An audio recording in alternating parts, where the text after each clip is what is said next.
Alright, you're watching Project Media TV. My name is Holy Cash, Mr. On your TV screen. Right now, Ndiku Serena Nchirinze muno musajja w'amaanyi in the comedy industry. Before I go any further, I really want to let you know, our viewers, nti mweyongere okubeera abayonjo. Just be so patient with the time tugenda kuddamu tubeere nga tuba free in Uganda, but coronavirus isn't a thing you should really joke with. Ndabyeko notifications ku simu yange today, like if you have quinine and some medicine, still they can protect you somewhere somehow, but I don't know if it's so real. But right away, without going any further, kanjogereko n'omwami w'amaanyi. Right next to me here is Dr. Amale. How are you, sir? Ogamba ota munna? Ndi bulungi. Obulamu bugambye buti? Bulamu bulungi. Pozi gwe. Si bubi. Gigenda gityeyo. Mirimo gitambula, gyesibyesibyemu kubanga embeera eri mu ggwanga ogiraba, naye tewali kitaggwa. Bijja kuggwa tuddemu tukole. Weetegese otya nga Dr. Amale? Misooka obwetegefu obusooka ye muntu okusaba. Yes. Omuntu bw'akeera obukeeze kyonoonye eggwanga lyaffe. Nti abavubuka be basinga obungi. Kati be balinga abawaniridde eggwanga, because if we are 70%, it means Uganda is we, Uganda is us. Yes. Kati wache eggwanga lyaffe eryonoonyesa nnyo ajja kwonooneka nti abavubuka bali hopeless. Bakeera bukeezi. Nedda hopelessness si kivumo. Naye omuntu okuba tolina ssuubi.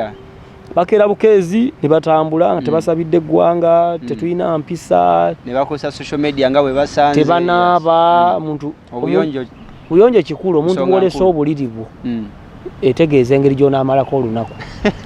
Really?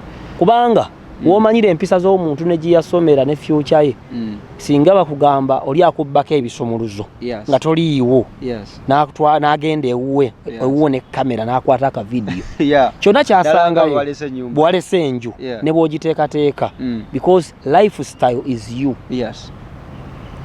Nze nina n'enjogera egamba nti omuntu eyeebakira mu ntebe ali hopeless. Nti nkooye nnyo n'enja n'engwa ne neebaka mu ntebe, tewali mugagga yeebaka mu ntebe, kuba kitegeeza wazze okusse bubi, n'ogenda okukola nga teweetegese, n'osiiba bubi, n'olya bubi, kati n'okoma ne weebaka na bubi era, kati olw'enkya tugenda kuba lubi nnyo bw'oba wasuze mu ntebe.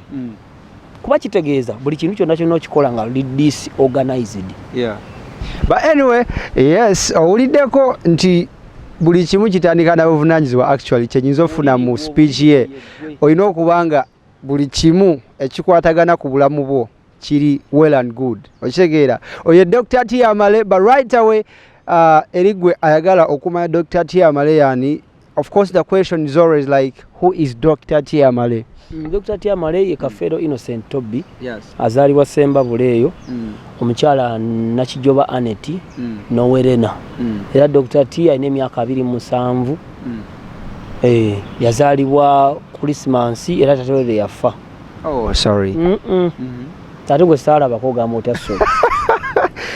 No, towuli yangu oyagala kugamba nti oba oli awo n'ali mulabye. Taata w'Omubuganda abatono n'abatulaba bakimanyi wano mu Buganda bataata abamugaso. Yes, batono.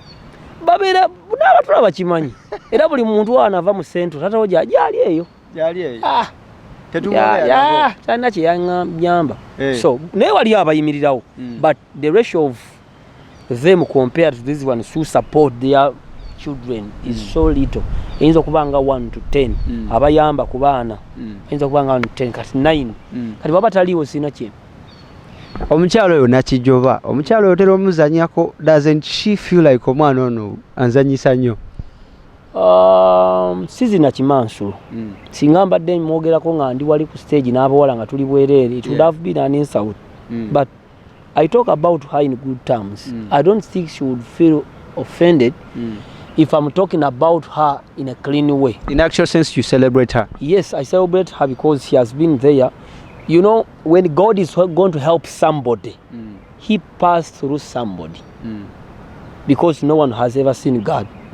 We expect that one of the God we have on earth is your parents. Yes. Soko tubulire emisomo egyo wayitawa watambulira kubanga loluzungu mweruli. Nasoma ntatanga emisomo 1998 ne P1 2001 P2 P3 up 2006 when I start for my PLE. So I didn't join secondary. I joined technical.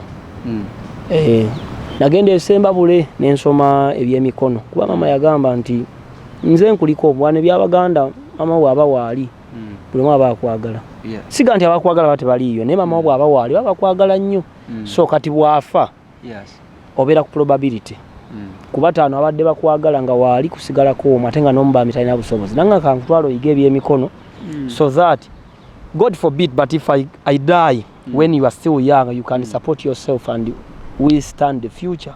Nengenda nensoma ebyo nenonda bya civil engineering kuzimba. Nembisoma ne my passion was in media. And every person could see it. So after technical I branched off to media. I went to Umukat, I studied the diploma.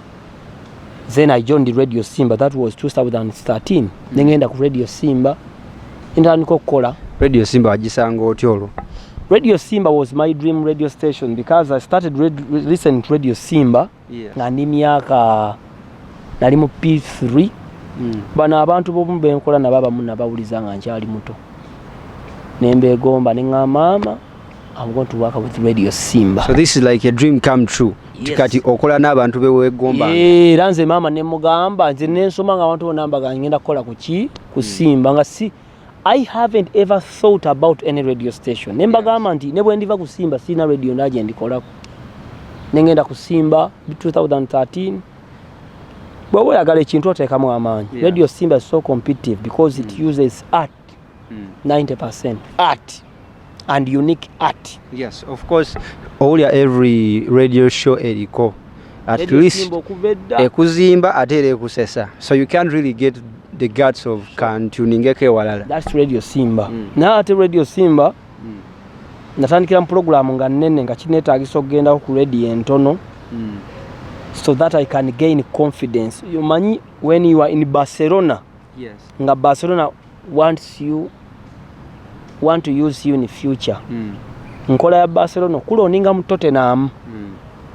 Kuba nekuzako mu academy. Nekuzako mu academy. No jango li competitive.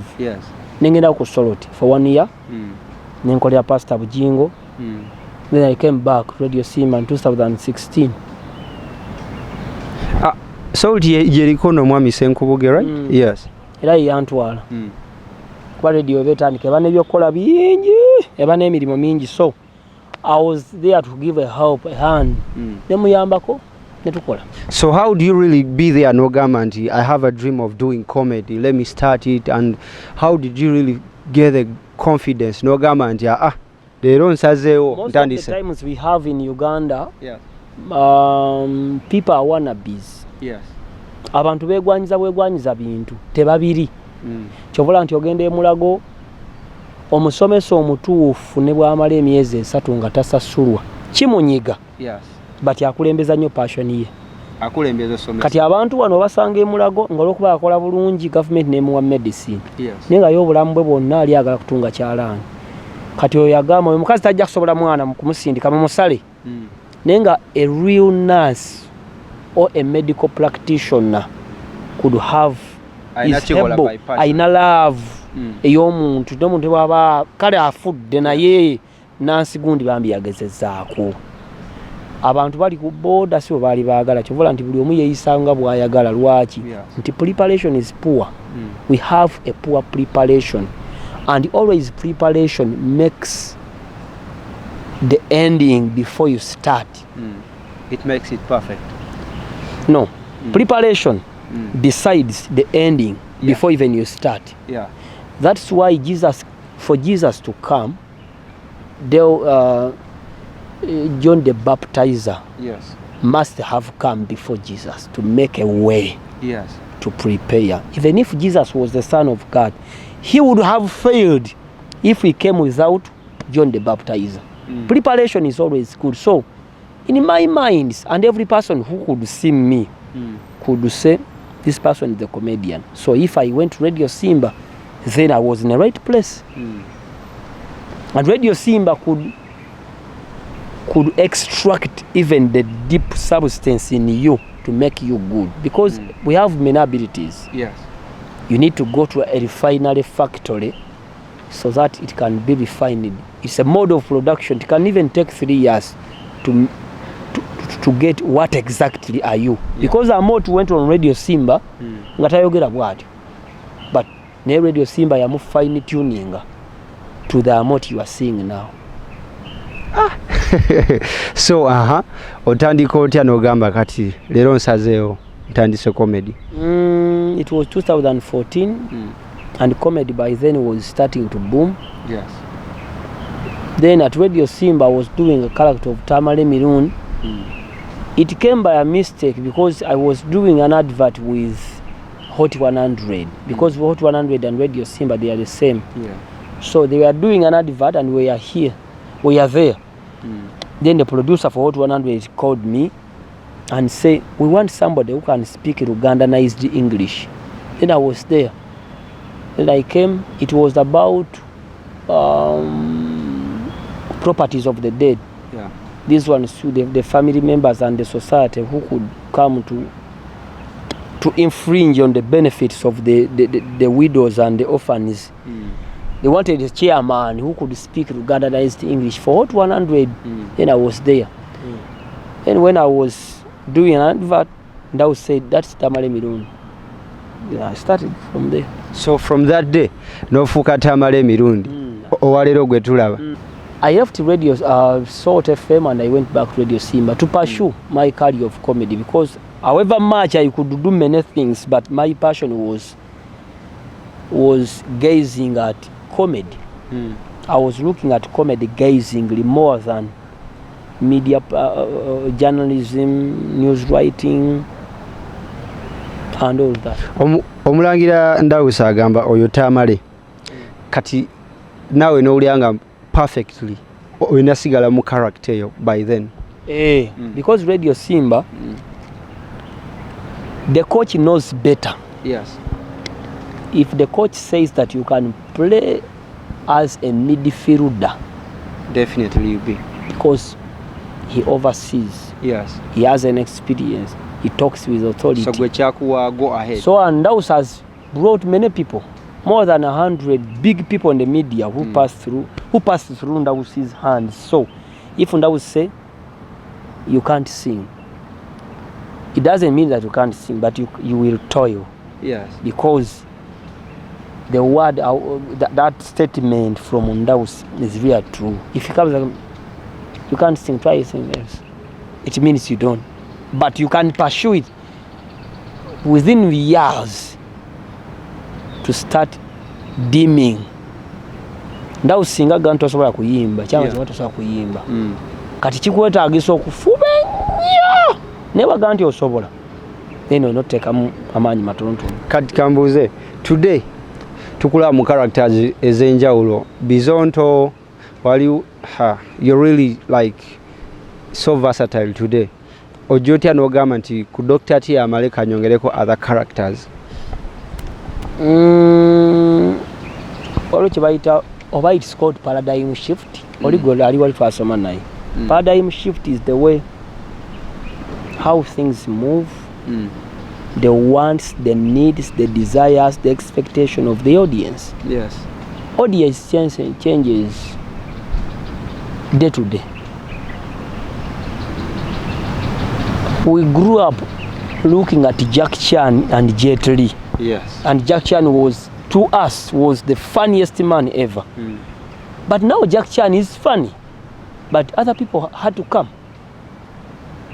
Because even if you are taking sugar, it's sweet. But you can get tired of it. Yes. You would love to taste honey too. Yes. Yeah. However much both of them are sweet. You have to take something else. Yeah. The audience has an expectation per day. Per day. And the art is the act of playing on the minds of the audience. You have to be 3 feet ahead of the audience. So kino kikuwa ekyokuyiga nti oba olina okulowooza every time, every day, every second okuperfectinga yourself. Olina okulowooza buli lunaku. Kubanga wali atuula ky'oba olaba nti East Africa is one of the laziest region in Africa. And Uganda is slightly working harder than Kenya and Tanzanians because they are so lazy, and Ugandans we are lazy. The 6 years I've been in the media, I've been the sector of recruiting people because I have some obligations at BBS Telefina. My bosses could send somebody to try that person. Yes. What he or she can do. But people are just lazy. They don't want to work. They are lazy. They want high payments. Want to work for less hours. Let's talk about this. Omuvubuka wa lero afocusinga nnyo ku ssente than okulwa ne career ye ng'omuntu. Oli waakulaba ng'ovuga emmotoka alowooza watandikira awo. Naye ajagalirawo saawa ezo. Youth in Uganda think about Z. They don't even mind about A, B, C, D, E, F, G, but they mind about Z. Yes. Tunira abawala ku university. Tunira abaana naddala abawala kuba abawala bangi. Abaana bonna bwe baba ku senior 6 beeyiwa mu courses ezitabamenya. Beeyiwa nnyo mu course economics, accounting, kyokka university eyo gy'olaba erina courses nga zirimu abaana abo. Yes. Ate nga ze zisinga n'okuba n'emirimu ze zina demand. Sotuka mu yattu ng'ofuna n'omulimu. Engineering go and check ndeje Kyambogowa and check engineering and go on journalism classes, social sciences. Banji kuba tebaagala kutoyiringa na coursework naki ekyo kitubulamu ate kiri nnyo Baganda abaganda tebaagala kukola. Mama wange yakula ngamba nti Abaganda bantu babi nnyo. Lwaki? Ate nga muli Baganda? Yes. Mama wange yanga nti Buganda ekyayonge kati kankulage bwe tukola jokes ezibaga tuli tribal but comedy, politics, economics is all about religion and tribes. Yes. Ne baba mu America, ne baba mu mupiira, wana abazungu balemesa eto omupiira wadde yasamba omupiira mu Barcelona ne bamulemesa Guardiola ne bamusindiikiriza. Lwaki? Muddugavu. Tewali gy'oliraga watali tribalism, tewali gy'oliraga waliwo gy'otakola nga toli musiraamu. Ne mama wange yaŋŋamba nti ye ng'Omuganda abaana b'Abaganda tebaagala kukola, balugezigezi. Waliwo enjawulo wakati w'amagezi, okutegeera, okumanya n'olugezigezi. Njawulo ki eyo? Olugezigezi is being familiar to something. Yes.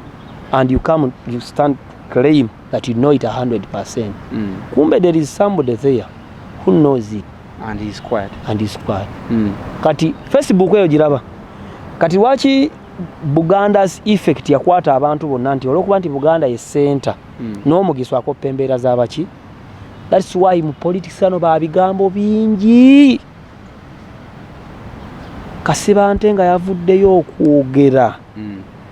But in actions bitono. Era kyovula bakalubira nnyo okudda mu parliament nti boogera bingi ne bakola bitono. So let's talk about comedy today. Gwe mu jokes zo zonna joke ki gy'owulira nti ekyasinza okunyumira for your life? Waliwo joko ki? Waliwo joko gye twakola ne Kaleera. Waliwo joko gye twakola ne Kaleera. That politics is like gassing. If somebody gasses, the gas does not follow the compass directions, but it moves in either way. Yes. Remember, example, we had somebody who was a notorious gasser in P6, Mirembe Fred. We are 4 on the bench. I mentioned the names. The man could gas. After warning us, the couples, that I'm going to get out something bad is coming. So get ready. So be ready. For us, we are ready. And he gasped terribly. Then we expect the second desk to say, but the third one, But the fifth is you hear alarms from the front bench. You are killing us. So the teacher could beat the other ones. Yeah. Kumbe. The gas server. Ali mabega. Tetwaberanga mabega. Kati Mirembe, if Mirembe could gas, the gas could pass 5 benches to go to the front seat. Atenga madam. I don't know, it was a true story. Yeah. Most of the things we say, they are just their life experiences, but we turn them and they become comic. Yeah. Joko yange zagenda benyumira. Nendalala zisesa bwezityo. Endala ziba political nnyo kati nga omuntu wa bulijjo kizibu zitegeera kati nganze tegeera n'abalala aba elites manyi we are working for 10 people. The 6 just laugh without digesting what you have said. Of course. The 2 they are criticizers. They to criticize is to state the bad and the good of something. The 2 don't like you. Yeah. They don't like you. Sometimes when you're doing your comedy, I mean when you're performing, tukula mu characters bili. Sometimes ojanga oliwa people power olala ngoliwa NRM. Anna kugambye. Comedy art is always playing on the minds of the audience. Yes. Comedy abamu ebyokuyiga eri omuntu atuula wansi kati ngafa abakola joke nze simalaga kola joke. Buli joke gyenkola mbanji genderedde because I do political jokes. Kati omukaaga gulaba kiri funny. Guli gwe nagambye the 6 just bo bakola bulabi baseka. Kati bana abana be mbankolere bo bakitegeera nti politicians they can either be A or B on Monday or Tuesday. You can't rely on them. Yes. Tolirayinga ku politician. In actual sense you are educating. Yes, tolirayinga ku muntu yenna. Omugeza ategeere. Naddala wano. Kubanga olwalira ekyononya abavubuka politics. Yes. Buli muntu yenna essuubi nti Bobi Wine bwajja ensinga ekola etya ng'omuntu ebyaddala tuvudde mu reality ng'omuntu mu reality akitwala nti ekyamazima bwe twambala engule tamanyi engule kyekitegeeza yanga amanyi nti Makerere ejja kutuuka ku mitwalo 2 nga tasoma emitwalo 2 so nekikuleetinga n'enemite mu society nti omuntu atali wa Bobi Wine musiru mutategeera talina magezi talina ki kati nze mbangezaako balaga towagira nnyo towakanya nnyo so tofunangayo bakubulinga ku lw'ensonga eyo cause sometimes you see abaana ba Bobi Wine they are so active on social media and there are days when you come you be like ajafuga 2-5 mwaga and you be like you know every person has an anointing. Yeah. Kati anointing jenina. You can't attack me or throw a bottle at me. You can't. Atenga so performing wonna nenkuba government nenkuba neno. Lwaki ndi musajja akeera okusaba. Sikuwemudde nzize kukola sente zange kati kwata akati. Actually, let's talk about this. Waliwo comedy mu Uganda awemula ategwe we haven't heard you like ojano yogera about this or that nga kibi mu matuga abantu nga kyesitaza omuntu yena awulidde. How would you really sit down n'ogamba nti nze kansengeke ebyange nga tebyekuusiza ku bintu bya buwemu? Anti buli omu ayina audience ye. Waliwo ekitundu kyosangamu abasiraamu ati muli bukya ya mbizi. Waliwo awalala nga bo embizi bagyagala. Buli omu alina kyagala mu bulamu era n'abawemula nabo balina audience zaabwe. Comedy yasookera mu mabaala gaba saa 8 abantu nga batamidde.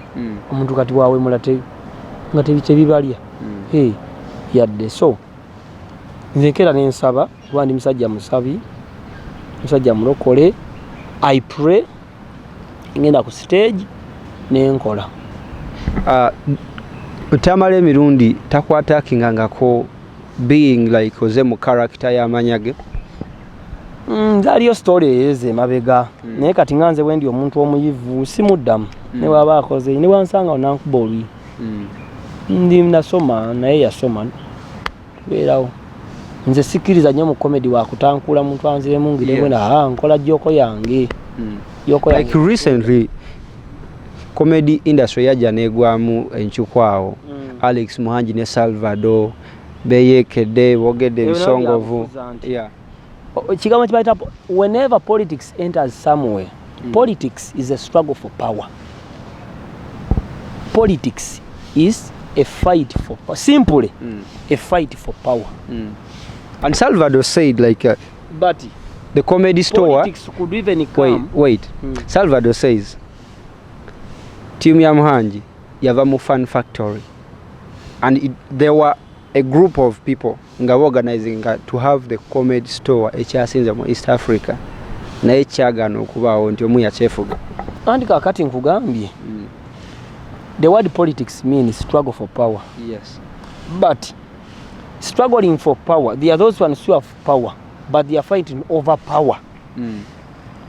Muhanji ne Salvador, they are fighting a health, a play fight. Have you ever seen animals play fighting? Yes, that's what they are doing. Nothing.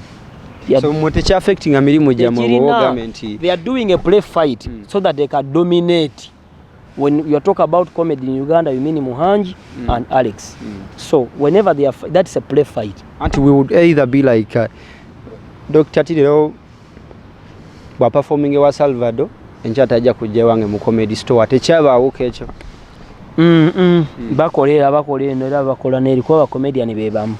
Posing ogenze n'ogenda n'osima yabawo mu ttaka n'oba nera bebamu. So comic. Nga tumaliriza gwe ki ekisinga okusanyusa like nga nawe kikujjako nga bw'otusesa nawe n'oseka. Fun Factory, they are real fun. Era bwe oyagala okuseka obulungi ogenda ku Fun Factory every Thursday. Basesa bali baggayi. Kyogamba nawe otula n'olaba comedian bano n'ogamba nti this is 101. Ali kati zino shares endala nti nawe oba ogenda kukola. Yes. Kati nze kisigenda nkowa Muhanji nga siinayo show. Kati oluusi mbawona abanyumira naye Fun Factory otuula mu theater nenfuna ekiberenge kyange. I sit on the front bench. Kulaba. Nenseka. Ekira katuni. Ndaba katuni. Nenjala ebintu ebiriwo. Bagamba za abaana bato. Katuni nedda abantu balina endowooza bandowooza nti waliwo buno obupingo bw'abaana ddala nga tutusabula omuntu omukulu ne katuni gyali wa bika byanjawo. Ndanati gyowaawo ndaba ABS ye TV yange. Mbeera okwo nenseka ndabayiga nenseka. Ne bifirimu byange kati na firimu yange gye ndaba gita Leprechaun. Soko olindeko. Olaba yiga noseka akusesako ki? Nansesa byakola tebikusesa gotoseka. Mbeera okwo nendabanga akola obujogoli bwe nenseka. So I relieve. It's a relief. It gives me relief. I cool down na firimu zange zino zendaba Pink Panther naye cartoon. Yeah. Nina Leprechaun. Leprechaun. Gwendaba se firimu bwange obwe butobola kola